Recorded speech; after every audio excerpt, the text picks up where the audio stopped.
Hi, my name is Dan Pergett, sales consultant with MarineMax in Rogers, Minnesota. Today we're going to be looking at the all-new 2019 220 Solstice offered by Harris Pontoons.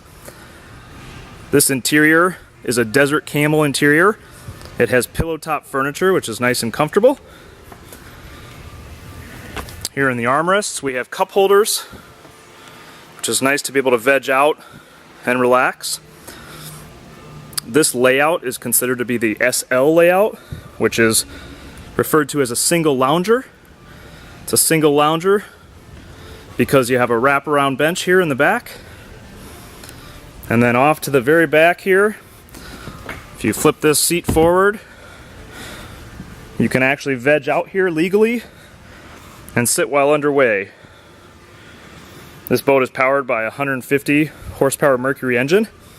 It's got a nice stainless steel ski tow bar. There's cup holders all over here. In the corner, again, fully pillow top. Here at the helm, it's a brand new helm offered by Harris. As you can see, upgraded tacks, got a Lawrence hook, great push button controls, and a JL Audio sound system.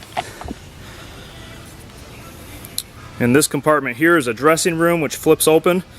Nice and easy for the kids to get changed. You got in-floor storage and infinity woven flooring. The flooring is absolutely wonderful. It's very user-friendly when it comes to stains or dogs or anything like that. Okay. Again, my name is Dan Pergett, sales consultant with MarineMax in Rogers, Minnesota. Stop out and check out this pontoon or any of the other pontoons on our show floor today.